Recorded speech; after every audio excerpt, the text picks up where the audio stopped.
Muy bien, ya. Eh, Empezamos.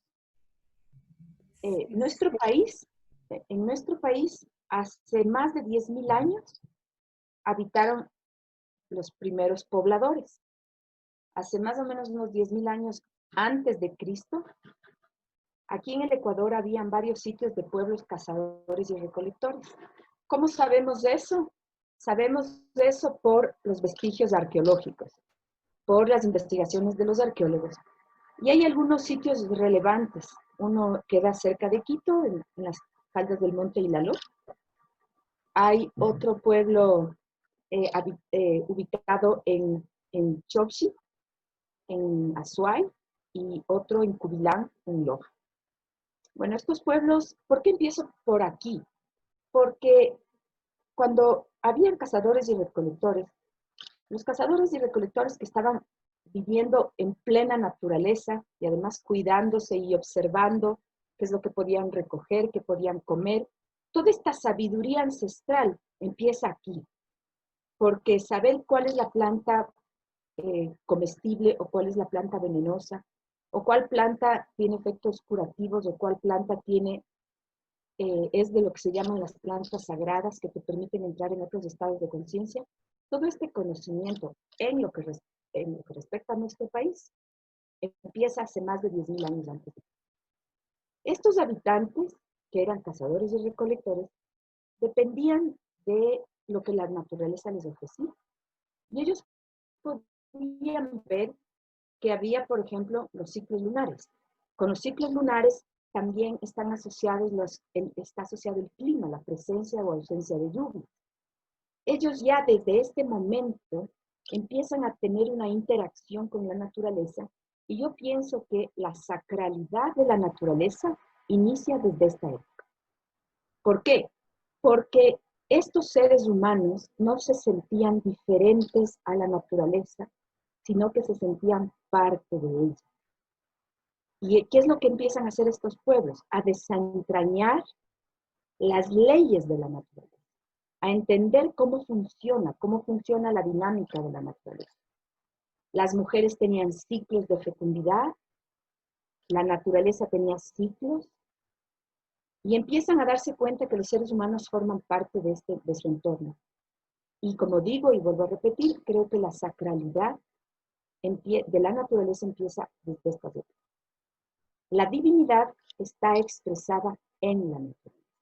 De ahí que los seres humanos, con el transcurso del tiempo, lo que hacen es vivir de acuerdo a las leyes que van desentrañando de la naturaleza. Pasa el tiempo y hace unos 6.000 años antes de Cristo tenemos los pueblos agricultores, sedentarios. Para que se hayan vuelto agricultores y sedentarios, quiere decir que desarrollaron técnicas agrícolas que les permitían permanecer en un sitio y procurarse los alimentos.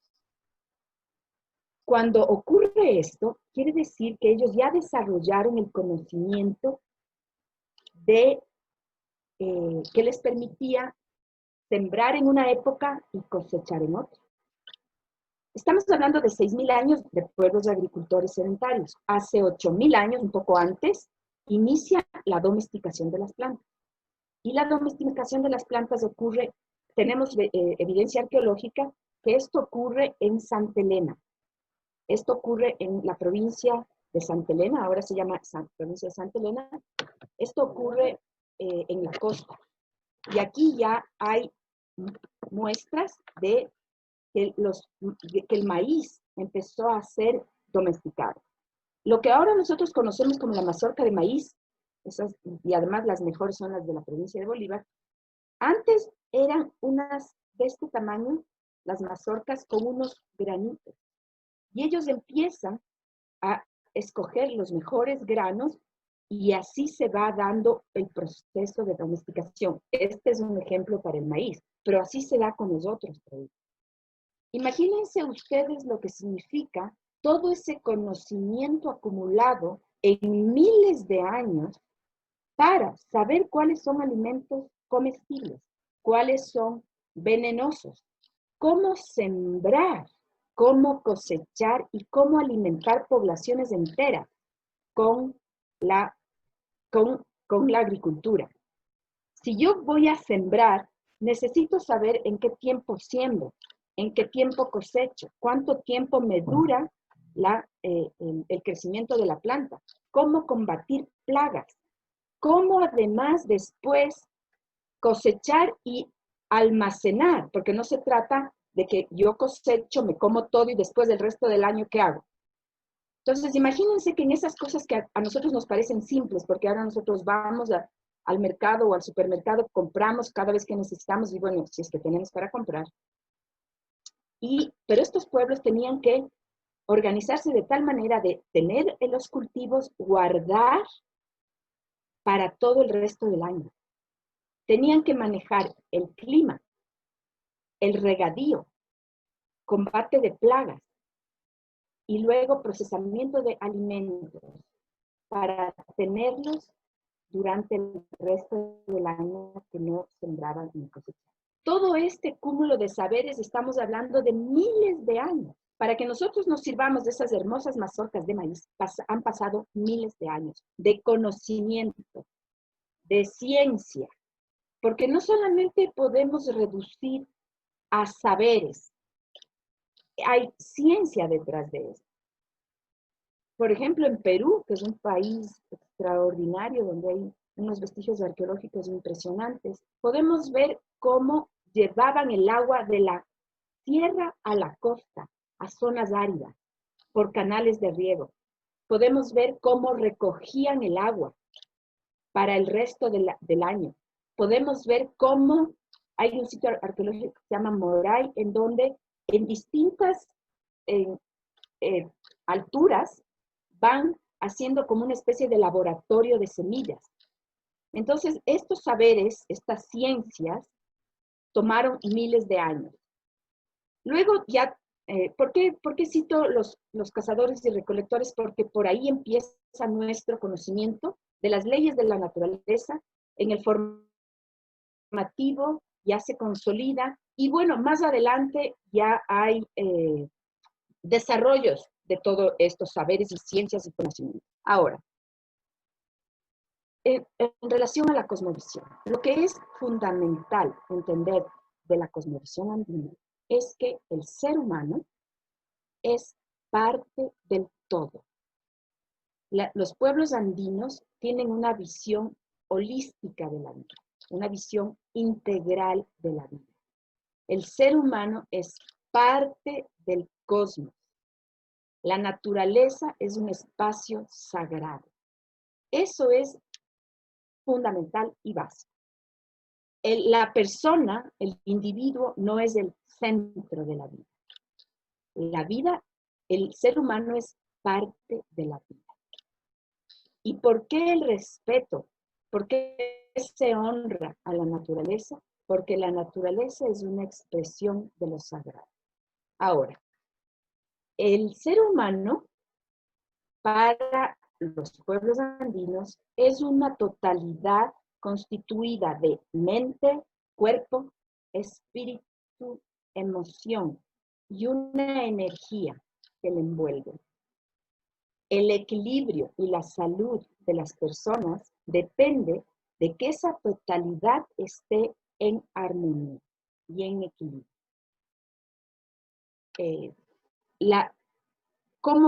Por eso los pueblos indígenas tenían, por ejemplo, un calendario a lo largo del año en donde, por ejemplo, en donde se resaltan principalmente los solsticios y los equinoccios. Los solsticios de junio y diciembre, los equinoccios de marzo y septiembre.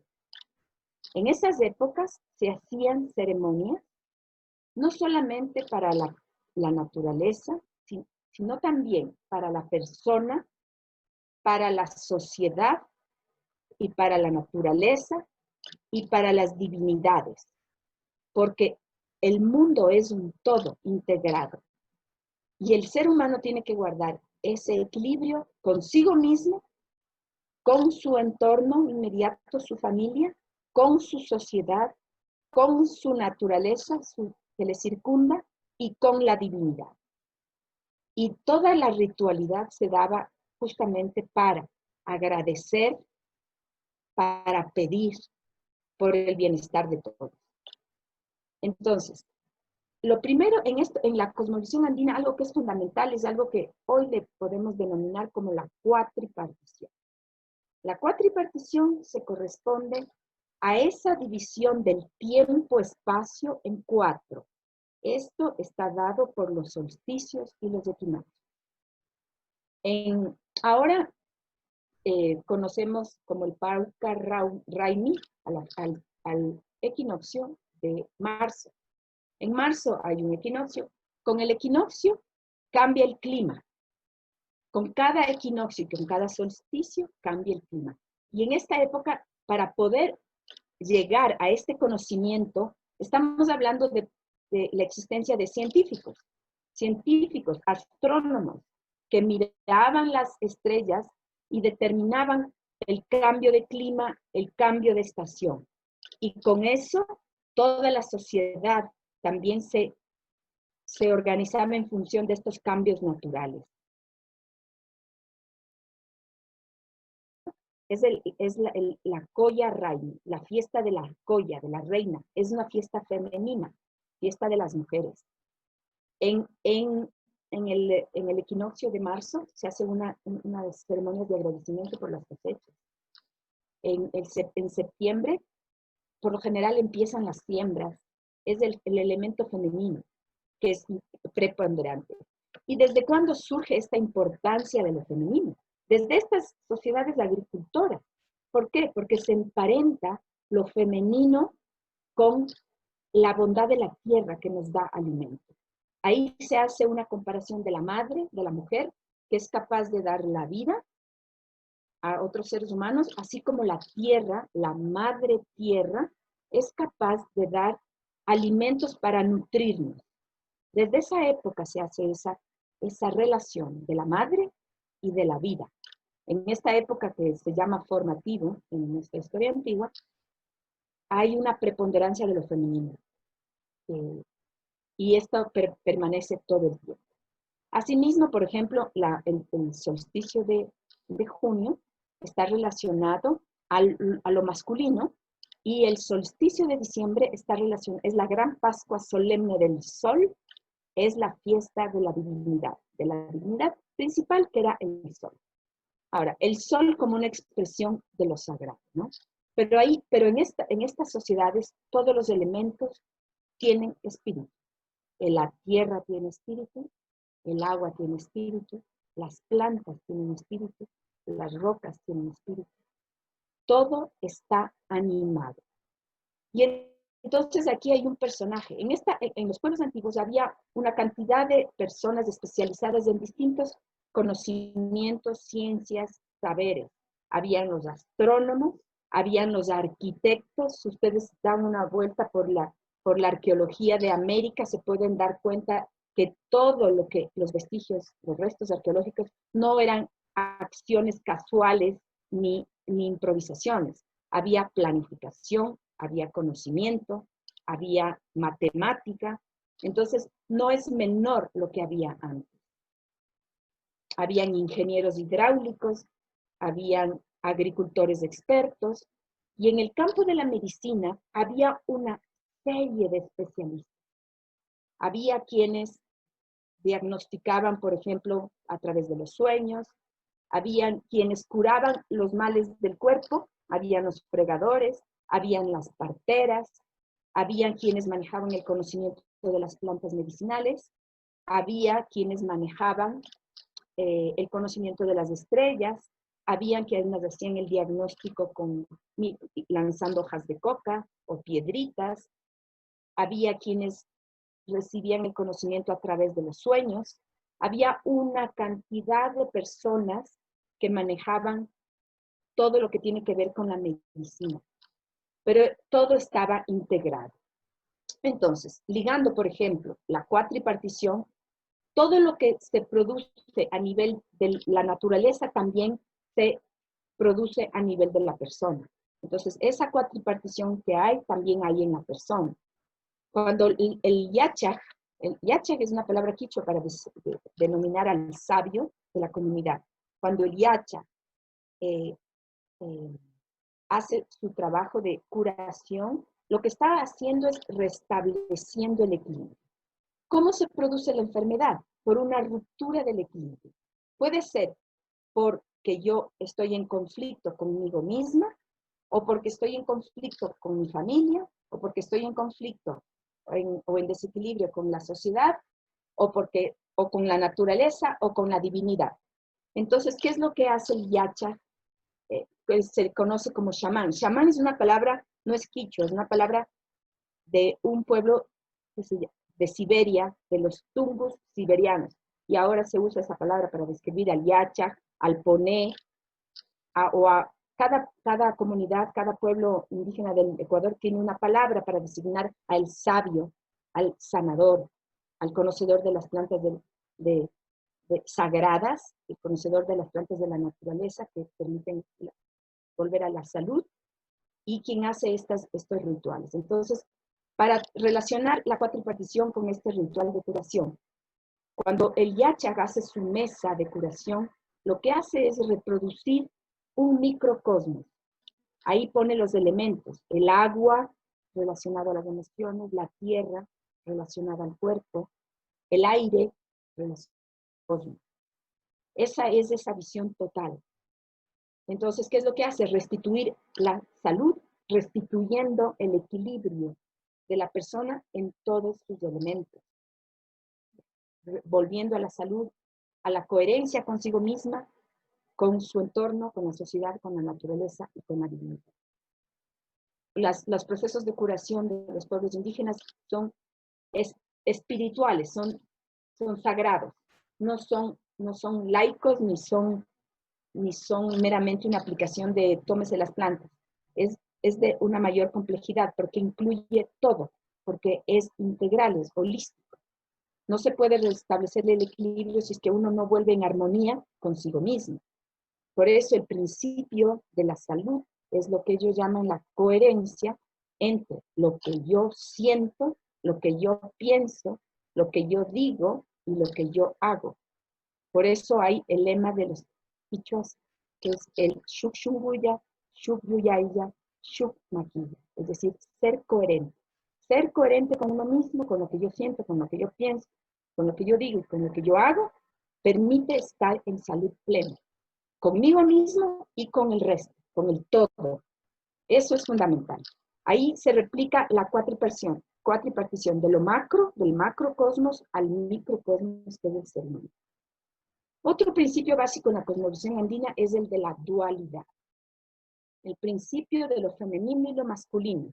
El principio de lo que hay arriba y de lo que hay abajo. Todavía antes, este principio dual no solo estaba en la persona, hombre y mujer, en el sol y la luna, en el arriba y en el abajo, también estaba en el espacio. Las sociedades antiguas siempre estaban divididas en lo que se llama la parte Anan y la parte Urin. Y estas dos partes eran partes complementarias. O sea, la dualidad es una idea de complementariedad. ¿Cómo se traduce este principio al campo de la medicina? Las plantas, por ejemplo, son cálidas y frescas. Las enfermedades pueden haber causado, entre otras cosas, por pasarse de frío o pasarse de calor. Cuando uno está pasado de frío, ¿cómo se cura? Con plantas cálidas. Cuando uno está pasado de calor, ¿cómo se cura? Con plantas frescas. Nuevamente vemos esto que está traducido de lo macro a lo micro. Toda la concepción andina atraviesa todos los ámbitos de la vida. ¿Sí? La dualidad es otro espacio importante. Hay otro principio importante en la cosmovisión andina, que es lo que se llama la tripartición. En el mundo andino, el espacio-tiempo. En quichua hay una palabra para describir el tiempo y el espacio que es pacha. En los Andes, en la cosmovisión andina, el tiempo y el espacio son indisolubles. Tiempo-espacio es aquí y ahora. No hay una palabra para decir tiempo y otra para decir espacio, sino que las dos son una sola cosa. En este pacha, en este tiempo-espacio, los pueblos andinos manejan otro concepto que se llama la tripartición. La tripartición corresponde. El mundo está dividido en el Anam-Pacha, en el Kai-Pacha y en el Uku-Pacha. El Hana-Pacha es el espacio del Sol y de la Luna, es el espacio que marca, el Sol y la Luna nos marcan el tiempo, digamos, en el mundo. Los ciclos lunares, los ciclos solares nos van marcando los tiempos. Al Hanam Pacha, simbólicamente en las piezas arqueológicas podemos ver, nosotros le corresponde el águila, el cóndor, ¿no? Representan la visión. En el Kai Pacha es el mundo de los seres humanos. En el Kai Pacha se desenvuelve el jaguar. Es el aquí y el ahora, el mundo en el que vivimos las personas. Y el Uku Pacha es el mundo interior, el mundo de adentro, donde es la morada de los antepasados. Es la morada de la serpiente, es la morada del caimán. Cuando nosotros vemos en representaciones arqueológicas, a veces vemos la cuatripartición, porque hay piezas que están el águila, el jaguar, la serpiente y el ser humano. Otras piezas tenemos el águila, la serpiente y el jaguar, la tripartición. Entonces, cuando hay yachaks, chamanes, hatun yachak taitas, los más sabios, que durante su ceremonia de curación, a veces por medio de la meditación, por el uso de música, percusión, a través de cantos o a través del consumo de plantas sagradas, pueden entrar en otros estados de conciencia. Para los pueblos andinos, esta realidad del Caipacha es una dimensión donde vivimos los seres humanos, pero hay otras dimensiones. Entonces, el yacha puede entrar a esas otras dimensiones y, por ejemplo, hablar con el espíritu de las plantas que le dicen cómo curar. Hay muchas personas que dicen que los pueblos andinos utilizan tal planta porque la experiencia y el tanto uso, que es un conocimiento práctico. Pero los yachas hablan con el espíritu de la planta, hablan con el espíritu de los animales. Hay piezas arqueológicas en donde uno ve una persona transmutada en jaguar o en águila o en serpiente. Eso no es solo una metáfora, es que el yacha está en capacidad de comunicarse con el espíritu de estos seres. El jaguar representa el fuego y el espíritu. La serpiente representa el agua y las emociones. El águila representa el aire y la mente. Todo lo que son los constitutivos del ser humano. Cuando el yacha hace estas ceremonias, está reproduciendo nuevamente este macrocosmos en microcosmos y restituye el equilibrio. En el mundo andino, el conocimiento no es vía racional, positivista. El ser humano tiene en su cerebro dos hemisferios. ¿Sí? Tenemos el hemisferio izquierdo, que nos permite el acceso al conocimiento racional. Pero tenemos el hemisferio derecho, que nos permite el acceso al conocimiento vía intuición. La idea, lo óptimo, es que los seres humanos utilicemos en armonía estos dos potenciales que tenemos.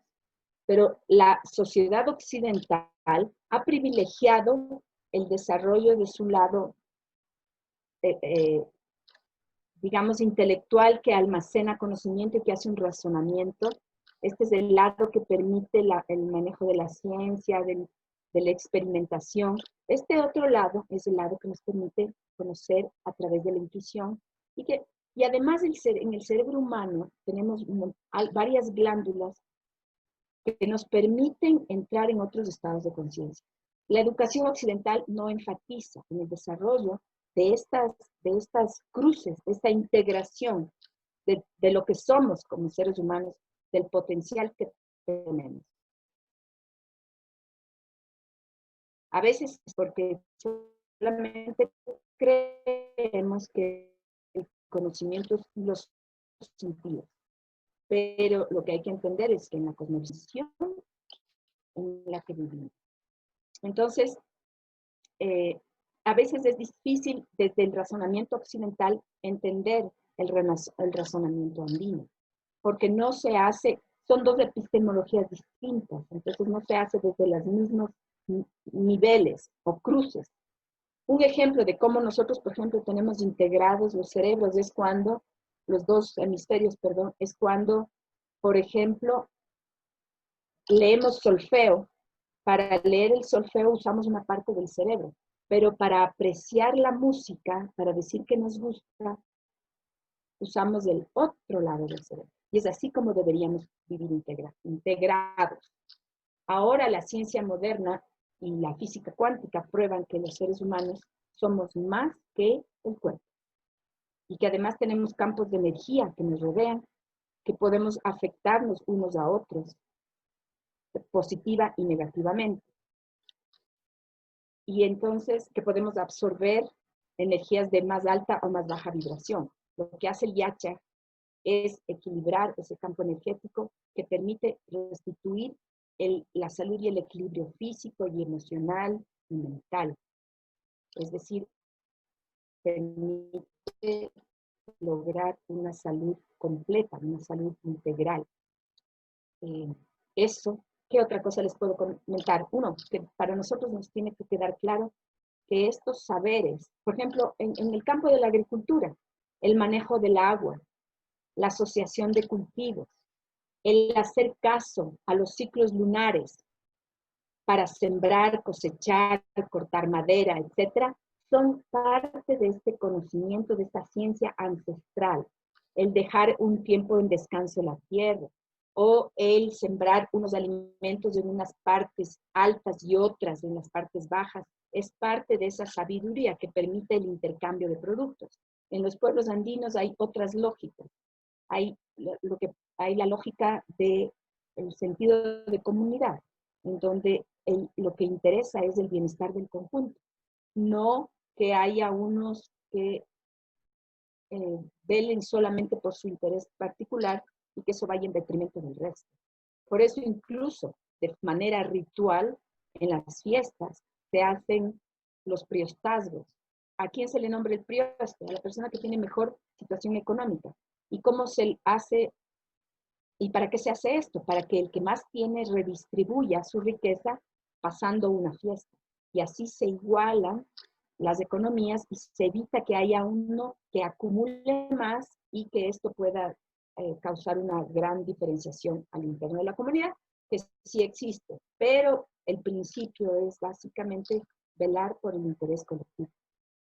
Entonces, lo que tenemos que saber es que estas ciencias ancestrales, estos saberes, estos conocimientos, son conocimientos asimilados de hace miles de años.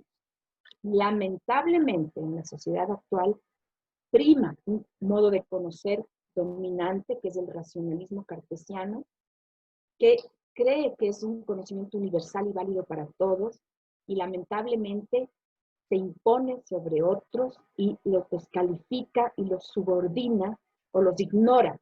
Pero todo lo que estamos viviendo ahora, a lo largo de la humanidad, cada vez hay más y más personas que buscan esta visión integral, holística, volver a la relación con la naturaleza, volver a este contacto con la naturaleza. Hay personas cada vez más que buscan la paz espiritual, no solamente el bienestar físico, y todo esto se corresponde porque la naturaleza humana es así. Aunque en los últimos tiempos se haya privilegiado un modo de conocer, un modo de vivir, hoy en la crisis. Pero para terminar, ¿qué es lo que puedo decir? Que estamos volviendo la mirada hacia aspectos espirituales. O sea, el mundo ha sido altamente desacralizado. Y lo que es importante es también que hay un montón de estudios que muestran que el corazón tiene su propia inteligencia y que la coherencia entre lo que pensamos y lo que sentimos es lo que puede permitir estados de bienestar y la búsqueda de vivir socialmente de maneras más equilibradas. Eso es lo que podría decirles. Si quieren hacerme alguna pregunta, si quieren que enfatice en alguna otra cosa.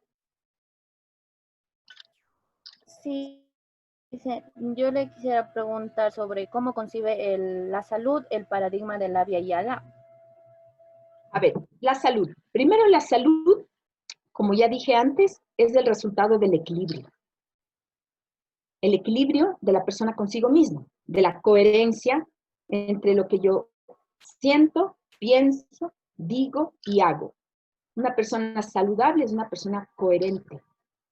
El yacha lo que hace es, en su proceso de curación, restituir el equilibrio, pero identifica que la enfermedad puede sobrevenir por un conflicto, por ejemplo, emocional, porque tiene una discusión con la familia, puede una persona enfermarse. En la etnomedicina, la salud puede estar causada también, como dije antes, por causas físicas, por exceso de calor o exceso de frío. El, la, la enfermedad también puede darse por una ruptura en el campo, en el campo energético. Por ejemplo, ustedes han de haber oído que en el campo le dicen que no vaya por tal parte porque le puede dar un mal aire, porque puede ser una energía nociva. Entonces, ¿qué es lo que hace el yacha? Hacer limpiar esa energía, esa que se ha impregnado de elementos negativos, y lo que hace es limpiarle. Lo que es interesante de la etnomedicina es que no solamente cura en el cuerpo físico, sino que cura en el cuerpo espiritual. Eso es importante. Es decir, ¿por qué? Porque el ser humano no solamente está constituido por un cuerpo, es, es la salud integral lo que persigue el yacha. El yacha puede curar enfermedades físicas, pero también enfermedades espirituales, enfermedades mentales.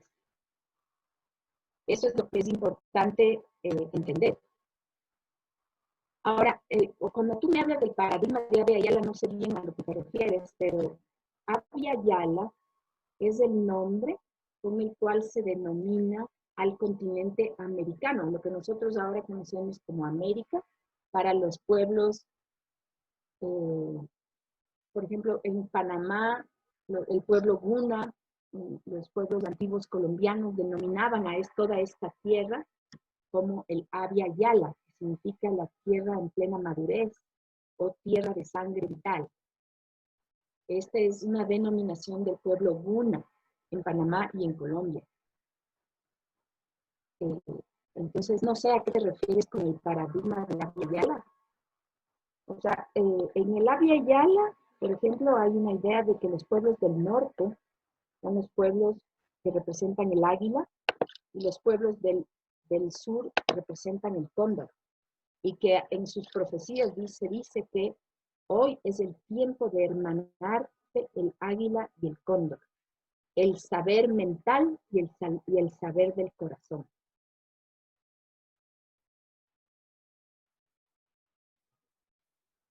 ¿Alguna otra pregunta? O sea, lo que ustedes ustedes como estudiantes de enfermería seguramente se van a topar con personas que son reticentes a curarse con la medicina alopática, que es la que ustedes estudian. Pero saben que a veces no es tanto la medicina alopática lo que temen, sino el ser maltratados, el no ser considerados, el no ser tratados respetuosamente. O sea, una persona de escasos recursos del campo es una persona sencilla y es una persona digna de respeto y buen trato.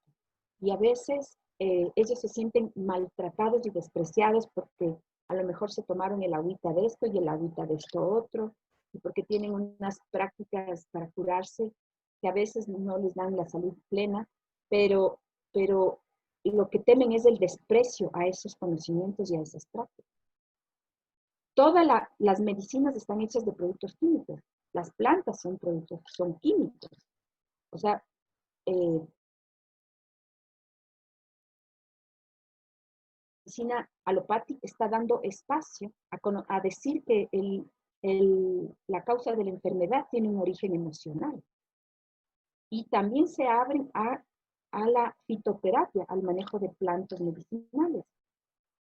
Entonces, ¿es por qué? Porque cada vez se ve que la parte emocional incide grandemente en la salud. Una persona que está contenta es más difícil que se enferme y una persona que está con miedo, con ansiedad, es más fácil que se enferme. Entonces, es absolutamente importante no separar el ser humano en su integralidad. Eso es parte de la visión andina. ¿Alguna otra pregunta? Sí, Lisa, buenos días. Buenos días. Yo tengo otra inquietud. Sí, ¿qué estrategias darían para recuperar los saberes y descolonizar la salud que está tan vista desde un punto occidental? Muy bien. Primero, lo que nosotros tenemos que hacer es recoger la información y sistematizar la información. Algo que puede el conocimiento occidental, que es muy hábil, es sistematizar. Entonces, lo que nosotros tenemos que hacer es recolectar esa información.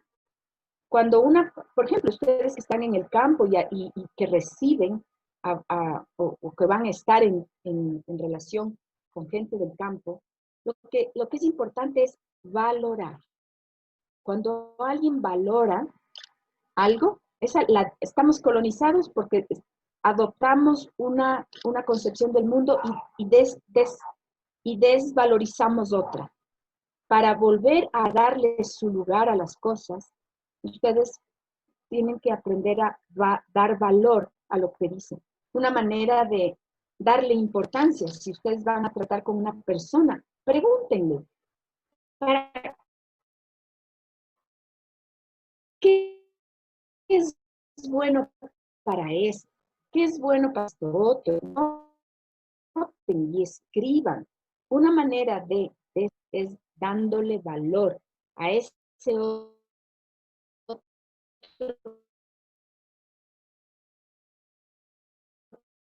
conocimiento que ha sido sometido y que ha sido descalificado. En los países más terapia, las mejores pastillas están hechas con plantas, incluso se apropian de los saberes y sacan patentes, pero es valorar, volverle a dar su lugar.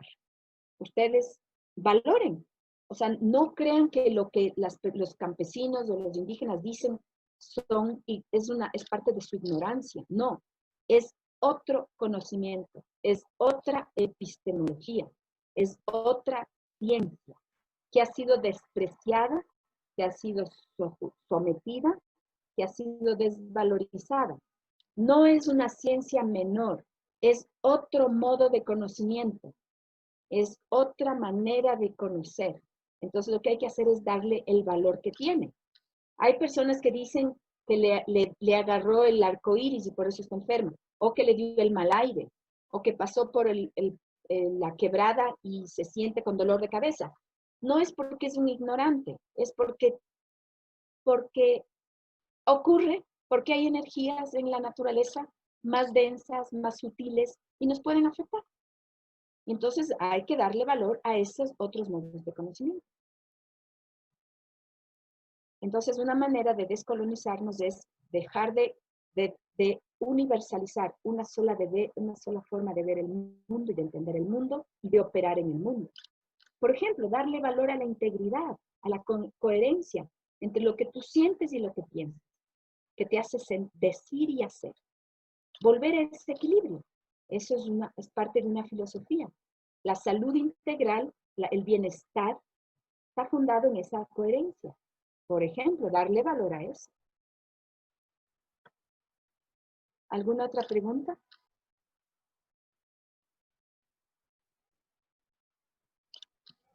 No, Liz, ya ninguna otra pregunta nos ha quedado demasiado claro.